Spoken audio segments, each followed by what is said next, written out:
My friends, I hope you're ready for this. Today we will check out the worst guitar player I've ever seen. So recently I released a video on my 18-year guitar progress and career, and it surprisingly went viral. The footage of my early days was really hard for me to revisit because it's really the worst guitar playing I've heard in a very, very long time. So I thought it's a great idea to analyze all the horrible mistakes that I made and to check out the exact exercises and techniques I worked on to get from the worst guitar player ever to what I'm doing right now.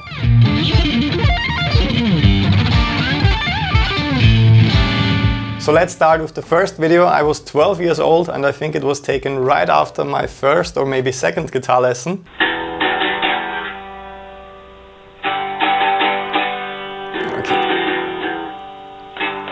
So as you can see and hear, we mainly worked on power chords, but both the picking hand technique and the fretting hand technique are absolutely horrendous.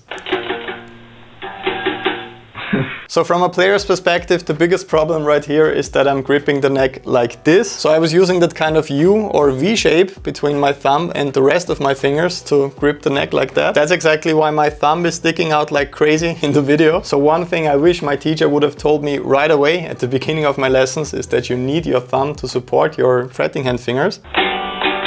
Yes.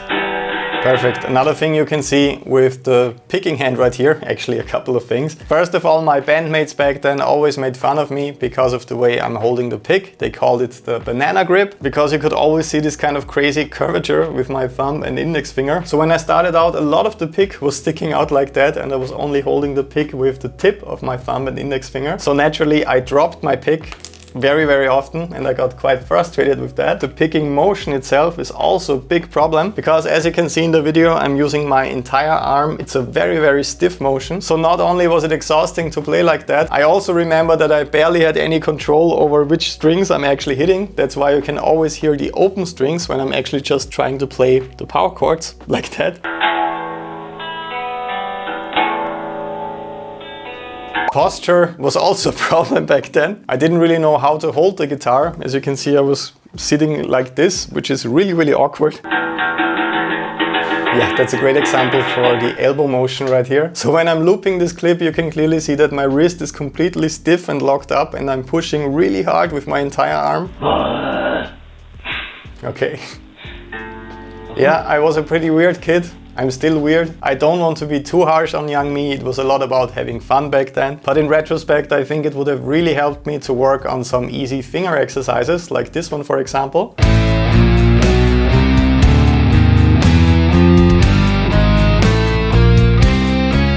This one would have been great to learn more about the thumb position behind the neck to support my fingers. I also would have learned which part of my fingertips I should actually use to play on the strings. And most importantly, it's a great introduction to economy of motion, since you have to keep your fingertips on the neck before you move to the next string like that. Additionally, it would have been great for me to take different chord or arpeggio shapes, really simple shapes, and to just play them with single notes really slow like that.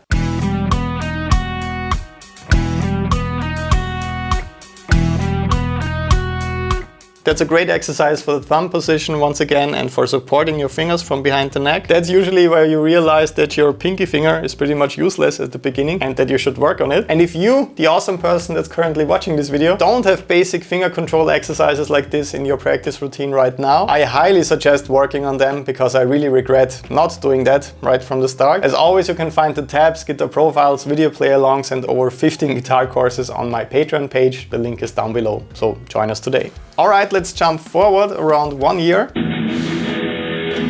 And I'm still playing the same power chords. Okay, you can see a lot of things in this video. I think it's even worse than the first one. So before I destroy this guy, maybe just one positive thing. You can see that my posture is a lot better already. So I'm resting the guitar on my right leg. The overall angle of my fretting hand arm is also a little bit better, but everything else is totally horrible. Look at this massive bad habit that I developed with my picking hand and with my right arm in general.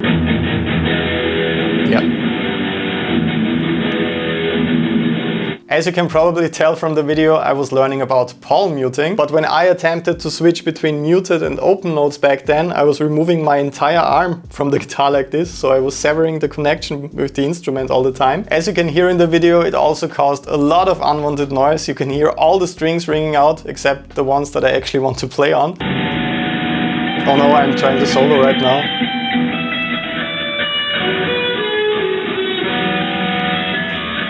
Oh, this is painful to watch. The worst bad beginner technique habit that you can see right here is that I was just really using my fingers individually, like that, one finger at a time. I was also not working with my fingertips close to my fingernail, as I should. That's why my fingers look so flat in this frame, like this. This is definitely not the way to play guitar solos. If I would have curled them like this right away, I would have had a much easier time with hammer-ons and pull-offs, but also with avoiding unwanted noise, because listen to all the strings that are ringing through right here. You can hear all the open strings in there. And I also did not synchronize my picking hand with my fretting hand at this point. So that means that I was often attacking the wrong string that I'm actually not playing on with my fretting hand. So as soon as I was getting into guitar solos and into lead guitar a bit, I wish I would have worked on hand synchronization exercises right away, like that one.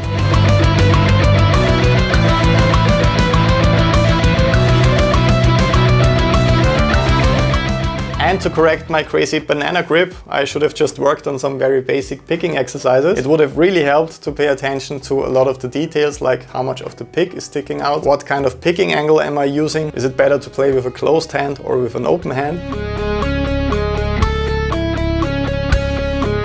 By the way, another important mistake. You probably don't even believe me anymore, but it's still true. Around 70% of you are still not subscribed to this channel. So if you enjoyed this video and if it helped you a little bit already, make sure to subscribe. That way you won't miss the next videos, because I have some really exciting stuff coming your way.